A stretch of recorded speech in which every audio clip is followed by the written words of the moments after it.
오늘 아침을 여는 말씀은 예레미야 50장 1절에서 5절 말씀입니다. 여호와께서 선지자 예레미야에게 바벨론과 갈대아 사람의 땅에 대하여 하신 말씀이라. 너희는 나라들 가운데 전파하라, 공포하라, 깃발을 세우라, 숨김없이 공포하여 이르라. 바벨론이 함락되고 벨이 수치를 당하며 무로락이 부스러지며 그 신상들은 수치를 당하며 우상들은 부스러진다 하라. 이는 한 나라가 북쪽에서 나와서 그를 쳐서 그 땅으로 황폐하게 하여 그 가운데에 사는 자가 없게 할 것임이라. 사람이나 짐승이나 다 도망할 것임이니라. 여호와의 말씀이니라. 그날 그때에 이스라엘 자손이 돌아오며 유다 자손도 함께 돌아오되 그들이 울면서 그 길을 가며 그의 하나님 여호와께 구할 것이며 그들이 그 얼굴을 시온으로 향하여 그 길을 물으며 말하기를 너희는 오라 잊을 수 없는 영원한 언약으로 여호와와 연합하라 하리라. 아멘. 예레미야 50장은 46장에서부터 시작된 이방 나라들에 대한 예언 중 마지막으로 바벨론에 관한 예언을 전해주고 있습니다. 그 당시 바벨론은 세상을 움직이는 강력한 힘을 가졌고 세상을 움직이는 주권자였습니다. 그러나 하나님은 바벨론이 함락될 것이다 라고 말씀하십니다. 하나님은 바벨론이 멸망하는 그날 이스라엘 자손과 유다 자손이 함께 돌아오게 될 것이라고 말씀하십니다.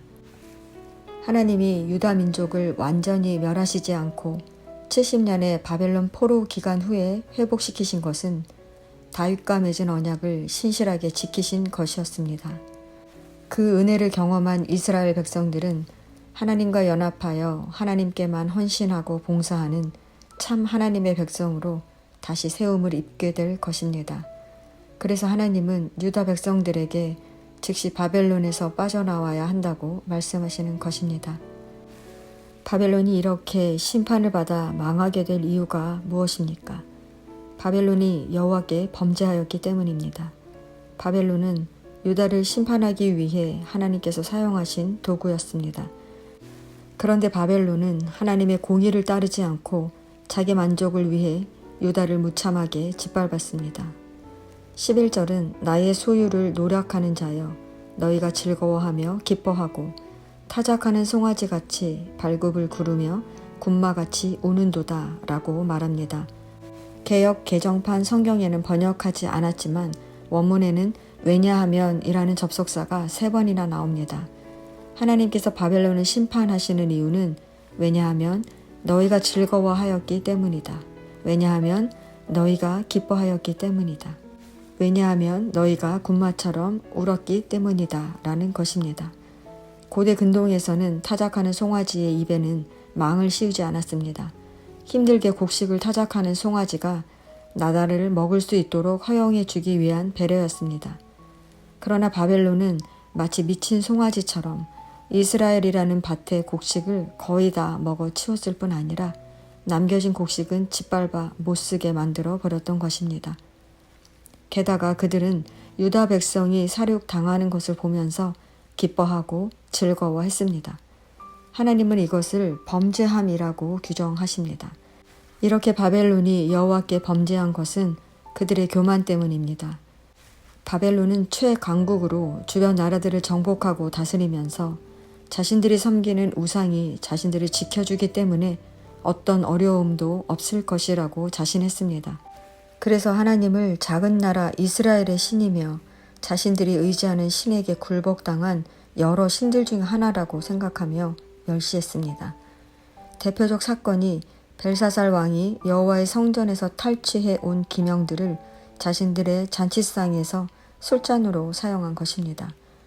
그들은 여호와의 능력으로 많은 나라에게 승리했음에도 자신들이 섬기는 우상이 유다의 신 여호와를 이겼다고 믿고 여호와를 멸시한 것입니다.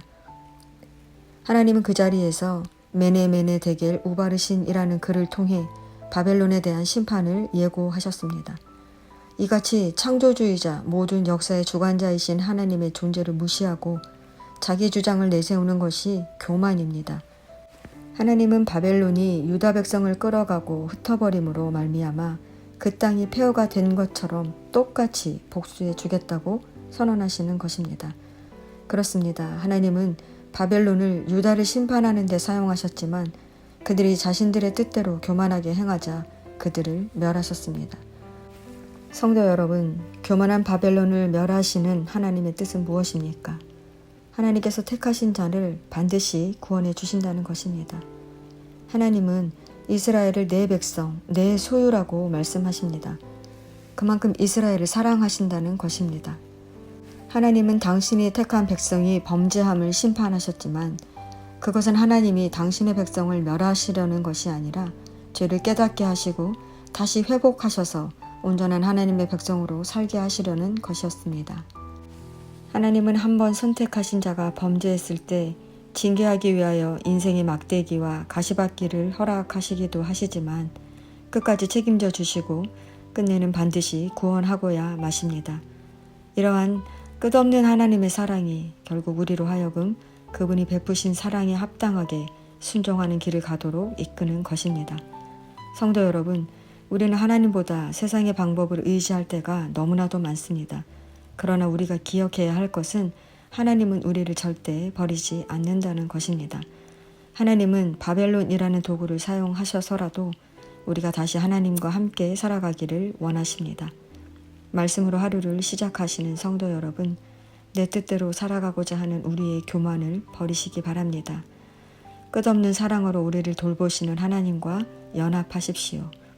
그러면 신실하신 하나님께서 우리를 향한 계획을 이루어 주실 것입니다.